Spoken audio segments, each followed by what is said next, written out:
You know, after teaching math for 20 years, I've come to see that many people look at mathematics as just a great big collection of ways of doing things. That is that the teacher will show you how to do something. You'll go home and you'll do perhaps 100 of them. You'll come back the next day and they'll show you how to do something else. You know, and this ends up rewarding those who are really good at memorizing vast collections of seemingly disconnected, incoherent pieces. Yeah, a case in point then is what happens with the student when they end up in, say, a college level class and they run into a problem they can't solve. Then they tend to, you know, just kind of look up and say, I don't remember how to do this. And without having something stronger than that undergirding it, if they can't remember the memorized procedure to get the task done, then they're sort of left with nowhere to go.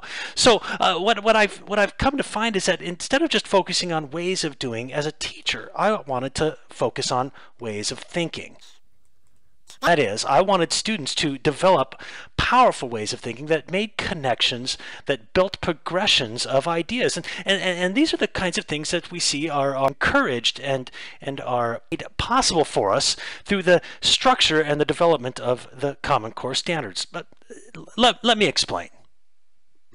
So bear with me as we walk through this example, and hopefully we'll be able to make something clear. I want you to imagine a very, very small universe, a universe that's so small it only consists of 3 objects, and that is a red broomstick, a yellow broomstick, and a green broomstick. It turns out that the red broomstick is 3 feet long, and the yellow broomstick is 4 feet long, and the green broomstick, well, that one is 6 feet long. That's it. That's all there is in this universe. There's nothing else going on. You just 3 broomsticks. Okay, so here's the question I want to ask you.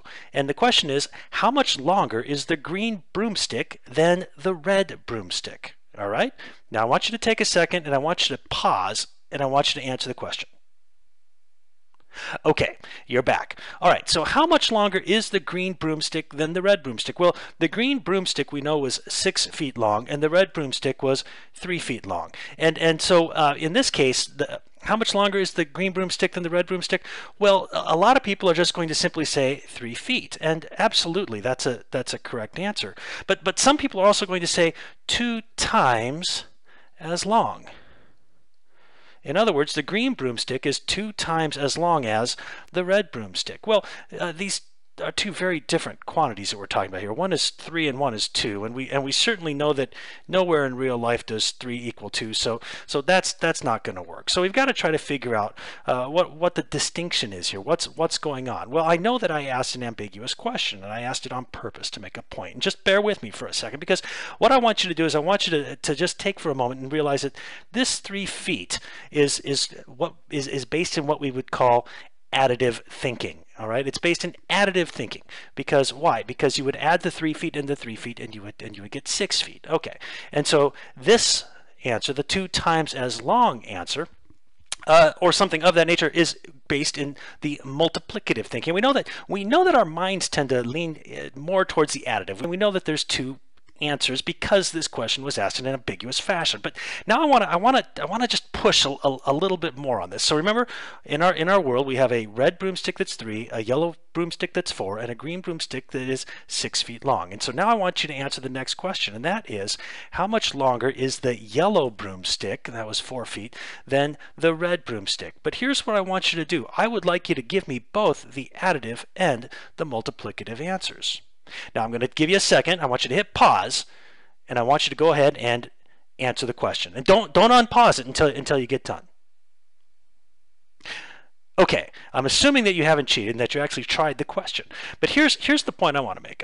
So the yellow broomstick, the red broomstick. In the additive world, this is just simply 1 foot, and that's pretty straightforward. But what I've learned in asking people all over the place, all types of people, when I get to this question, is I'll get all kinds of different answers here. And obviously all those answers can't be correct. But here's the point, okay? Not that I asked an ambiguous question. Not that I tried to trick you up on something, but my question is, did the answer on the left and the answer on the right require the same amount of thinking. We might call that the same amount of cognitive demand or the same amount of cognitive load. Was one easier than the other? And by and large, I always hear that, oh yes, the question on the right was much more difficult than the question on the left. And so this is the point now where I'm going to make a dramatic claim, and I'm going to say there should have been no distinction.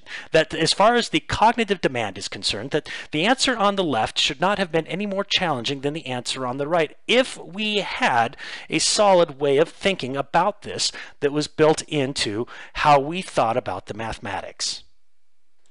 Well, that's a pretty hardy claim, and let's see if I can just in a couple of minutes make this point, and then I'll show you where this thing plays out as we walk through.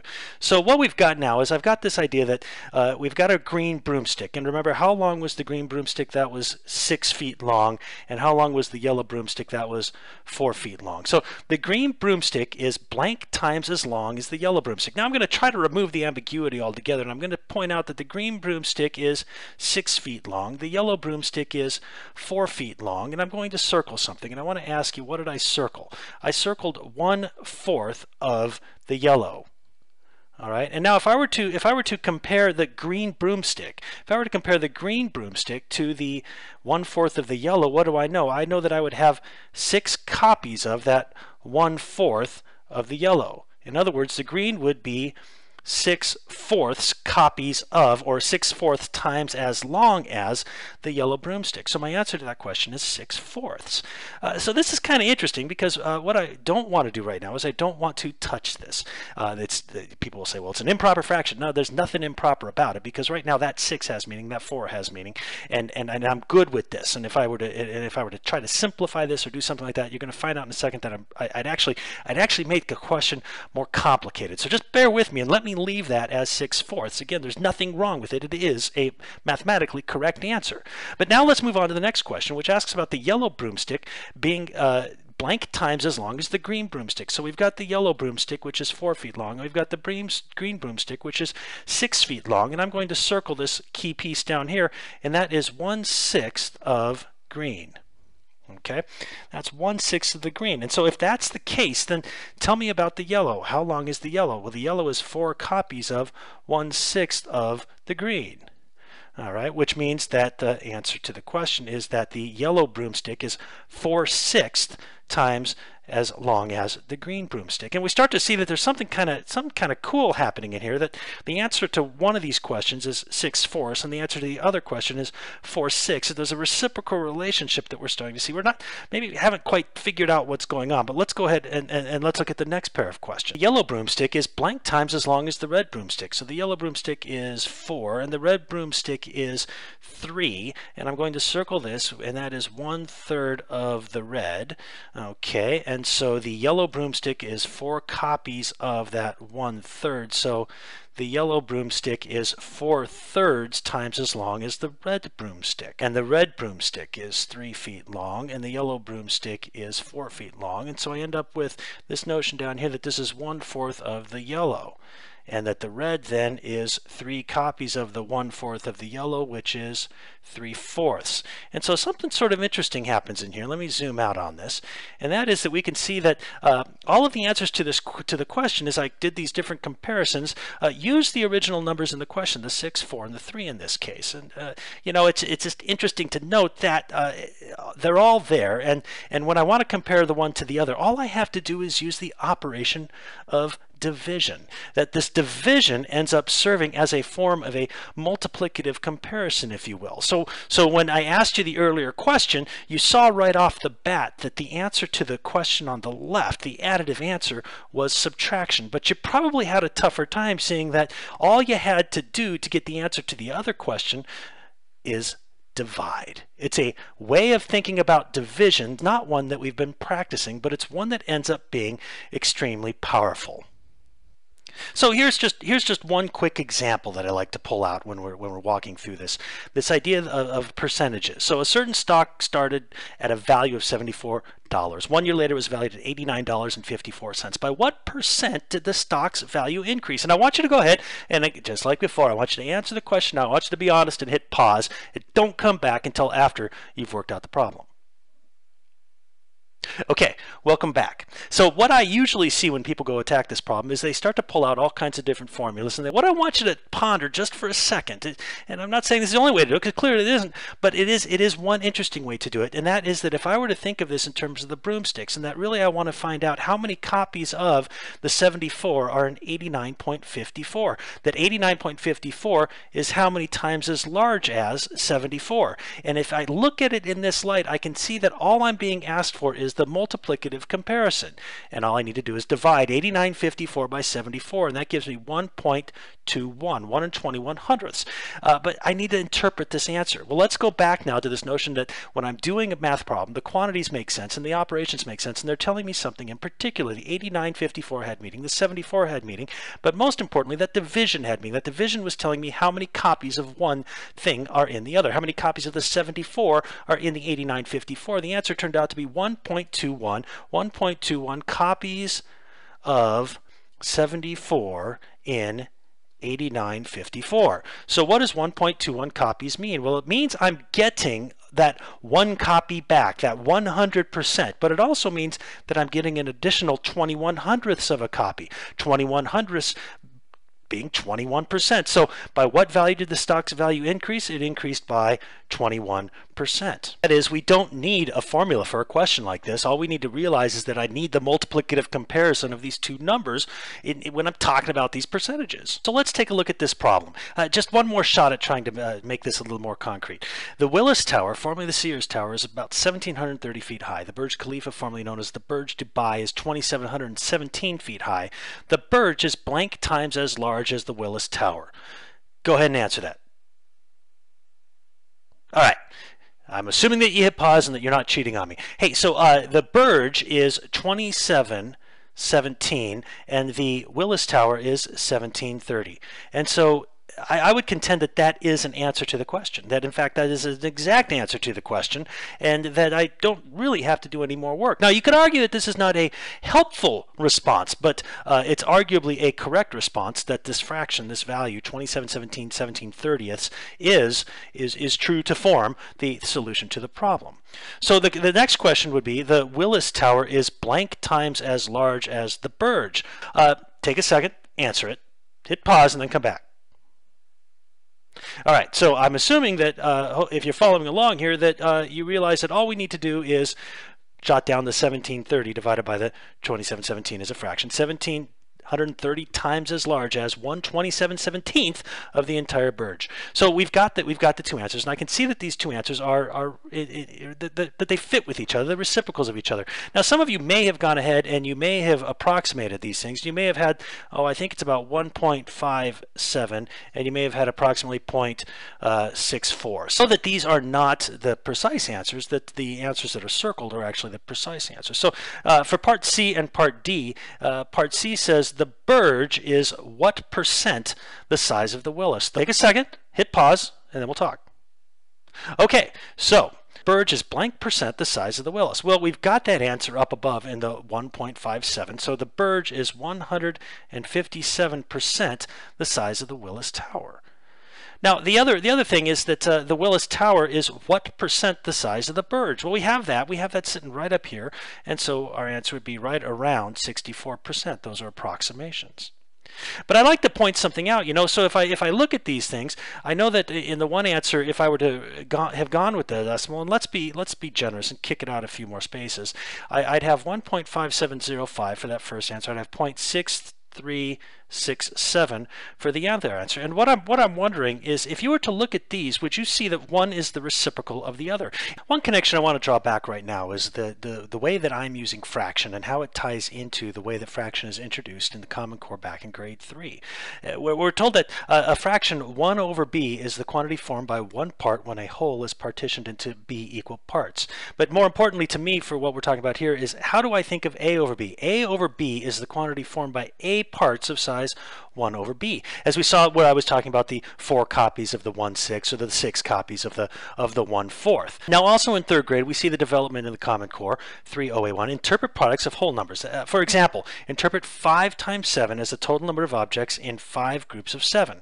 For example, describe a context in which a total number of objects can be expressed as 5 times 7. Well, this is great. This is a fantastic foundation for multiplication. But we've got to keep building on that foundation, and we're going to do that when we get to 4th grade. And in 4th grade, multiplication is going to continue to develop in its understanding. In grade 4, we're going to continue to develop multiplication by interpreting multiplication as a comparison. And this is what I was doing early on in the broomstick question. I was getting you to think about multiplication and division in terms of comparison. Interpreting that 35 equals 5 times 7 as a statement that 35 is 5 times as many as 7. Represent verbal statements of multiplicative comparisons as multiplication equations. And so in 4th grade, we're going to start to draw this distinction. We're going to start to tease out this idea of multiplication and division as a comparison. The kind of thing that we saw that we had a hole in our own thinking back in the first part of the activity with the broomsticks. Now, also in 4th grade, though, step 2 here is to multiply or divide to solve word problems involving multiplicative comparisons. So we're going to solve problems involving multiplicative comparisons by using drawings and equations with a symbol for the unknown number to represent the problem. Distinguish multiplicative comparison from additive comparison. That was the question that I drew by asking the ambiguous question when I started off with the broomsticks in themselves. I wanted you to focus on that distinction between additive and multiplicative comparisons, because I know we have a hard time doing it, but I also know that we're going to start to lay that groundwork now in 4th grade. In 5th grade, we're going to interpret multiplication as scaling. We're going to extend that notion of multiplicative comparisons by comparing the size of a product to the size of one factor on the basis of the size of another factor. And this is laying the foundation for what's going to come, very much so when we get to the middle grades and high school. So I like how Phil Darrow and his writing team articulate this in the Learning Trajectories in Mathematics document. They say, in grades 6 and 7, rate proportional relationships and linearity. All of these very important things are going to build upon this scalar extension of multiplication. So what we've gone from A groups of B things to multiplicative comparisons to scalar, and all these things are building on each other, and we know that this is going to grow to rate proportional relationships and linearity, these things that students have problems with. Students who engage these concepts with the unextended version of multiplication with A groups of B things, those students will have prior knowledge that does not support the required mathematical coherences. In other words, they're going to have massive gaps in their understanding. These ways of thinking about multiplication and division are extremely important for us for the kinds of math that we're going to be building up for the students later on down the road, so that those things that we're going to learn down the road don't just have to be random, meaningless. So let's just wander through here a little bit and see what kinds of things we get out of this. I want you to think about measurement for a second. And what is measurement? What do we do when we measure something? Well, first thing we do is we determine the attribute that we want to measure. So we're talking about some sort of geometric measurement. Maybe we want to measure length. Well, that means I have to find, I got to focus on length. If I'm measuring area, I've got to focus on area and what do those things mean. But to follow along with that, then I have to find something else that has that same attribute. So if I want to measure a length, I have to find something else that has length. And that way I can compare the one to the other. And so what do we do then? We compare the two multiplicatively. We want to find out how many copies of one length unit are in the other length unit, or how many copies of one area unit are in the other area unit. And we get the answer then, how many copies of, or how many times as large as. And so this notion of measurement as we use it in the school curriculum boils back down to simply what we did with those broomsticks. Right, so one of the things that never ceases to amaze me is when, say, calculus students are in a class and you ask them, hey, what is the circumference of a circle? And you get all kinds of things, you get formulas, you get whatnot, and finally somebody will say, oh, well, you know, it's the distance around the circle. That's right, we're talking about a length here, aren't we? And so what I want to know is I need something to measure the length. And so some of the students are answering things that just don't make much sense. So I want to focus on the circumference as a length, which means I need to find some other unit that has length. So if I were to, no matter how I set this thing up, I'll set the circle wherever I want to. I'm going to pull off these diameters. And what do you notice? That no matter how I set the circle, that there are always three diameters, and a little bit that seems to be kind of staying constant, if you will. So let's take this little bit and let's look at it. What is the little bit? Well, the little bit is a little more than a tenth and not quite a half. So it's always, the circumference will always be made up. I can always measure it in terms of diameters, and it will always be made up of 3 and a bit diameter lengths, around 3.14 diameter lengths. So a lot of times we see a formula, and we think that the formula is the mathematics itself. That students will go, "What is circumference?" Circumference is pi times diameter. No, circumference is not pi times diameter. If I want to measure the circumference is that length around, and I want to measure that length around. And so what I'm going to do is I'm going to measure it in terms of another length that I have laying around, which is diameters. And I'm going to find out that there are 3 and a bit copies of, there are pi copies of the diameter in the circumference. Or if I were to write it this way, which is the definition of pi. This circumference is a length, this is a length, and this division is telling me how many copies of the diameter are in the circumference, and the answer is pi. So the formula for the circumference of a circle is measuring the circumference of the circle, but it's measuring it in terms of diameter length units, and it's using the notion of broomsticks. It's just that in this world the broomsticks happen to be bent. So let's look at another example of where formulas often take control of the mathematics, and that might be the case of similar triangles. So suppose I have 2 similar triangles, and I'm going to tell you that they're similar right off the bat, but I'm going to tell you that this has a length of 2, this has a length of 5, this has a length of 3, and so my question to you would be, what is the length here? Well, normally we have the students just memorize the formula and run through this, but what I want you to do is I want you to look at it this way. There's a broomstick here and there's a broomstick here, and I want you to think of the multiplicative comparison. And if I were to want to do the multiplicative comparison from the left or to the right, I would notice that the broomstick on the right is 3/2 times as long as the broomstick on the left. Or vice versa, if I wanted to go the other way, that the broomstick on the left is 2/3 of the size of the broomstick on the right. So I need to go from 5, but I need to apply that same scale factor to get to this side over here. So what do I need to do? I need to multiply 3/2 times 5, which would give me 15/2. No formula is needed. All I need to do is play off of my understanding of the broomsticks. Let's see how this thinking might extend all the way up into, say, linear functions. So what we're going to see here is that I've got a situation where I've got a constant rate, a linear function. And what do I notice? I notice that for the solid red and the blue, that the red is half of the blue, and for the dashed red and blue, that the red is half of the blue again. But no matter how I adjust the red and the blue, no matter where I put these things on here, what's always going to be the case? It doesn't matter where I set this thing up, that the red and the blue will always be the same ratio, that the red will always be 1/2 of the blue. And so this is how we can look at linear functions, that linear functions are functions that have a constant average rate of change. In the Common Core, we see 8EE6, this is grade 8, that students should use similar triangles to explain why the slope m is the same between any 2 distinct points on a non-vertical line in the coordinate plane. And from that, they will be able to derive the equation y equals mx for a line through the origin, and the equation y equals mx plus b for a line intercepting the vertical axis b. So instead of just coming at this as a memorized formula, we come at it from the notion of the similar triangles, which again are based on the notion of multiplicative comparisons. That began back in grade 4. But speaking of similar triangles, I'd like you to take a look at this. So I want you to imagine the triangle ABC as shown here is a right triangle with the right angle at A. But I also want you to notice that I can adjust those red and purple lengths. But as it sits right now, the red length, you can see the broomstick down below. The red broomstick is half of the blue broomstick. So, but if I adjust those things, obviously that will change. But what I want to draw your attention to is down in the lower left corner where you see this adjust scale. And what I want to ask you is what's going to happen when I adjust this scale? So I can apply a scale factor to it, building off that notion of multiplication that we saw building up in 5th grade and so forth. I'm going to apply a scale factor to this triangle, and I can make it greater than 1 or less than 1, but I'm going to do it centered at point C. And so the question I would have for you is, what's going to happen when I do that? What will happen to the relationship of the red and the blue broomsticks when I do that? Okay, so now I'm going to go ahead and I'm going to adjust the scale factor, and I'm going to ask you, what do you notice happening when you adjust the scale factor?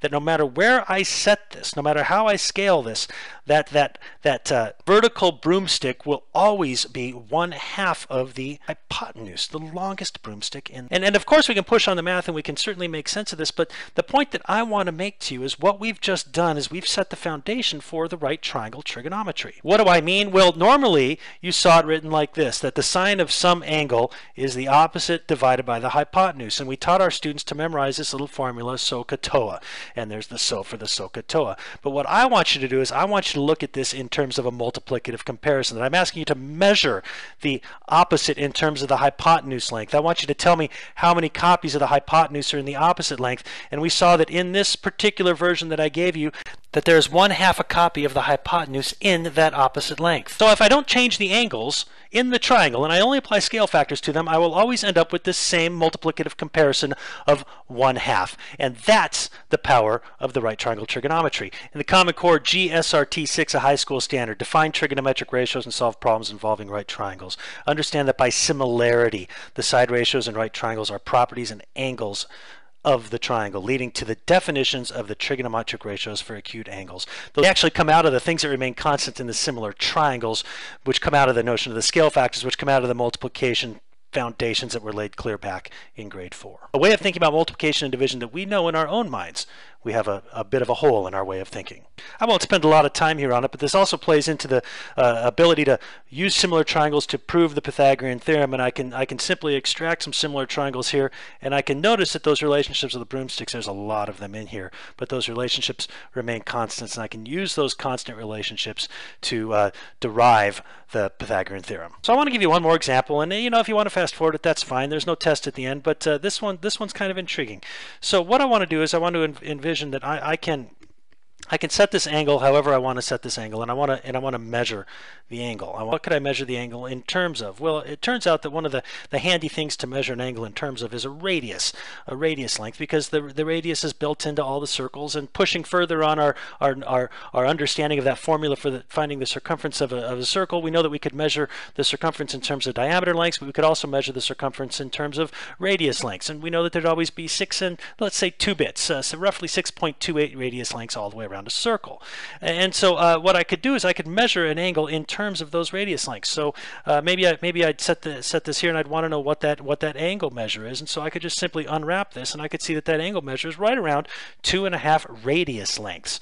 All right, so let's fold that back up. And if I were to set it at right about halfway through the circle, then I would expect what? I would expect 3 and a bit, 3.14, right around pi radius lengths. So we can use radius lengths to measure angles, and in fact we do this when we get to the higher level mathematics. We don't measure in terms of degrees, we measure in terms of these radius lengths, but we call these radians. And so if I were to measure this in terms of radians, you can see that this turns out to be about 4.1 radians. So again, this is something that normally was made pretty confusing in trigonometry classes, because they'd come up and they would tell you something like this, that the angle, that measure of the angle, if you will, is s divided by r, and we were supposed to memorize this. But what is s? S is the arc length that I'm looking at, okay? The arc length cut off by that angle.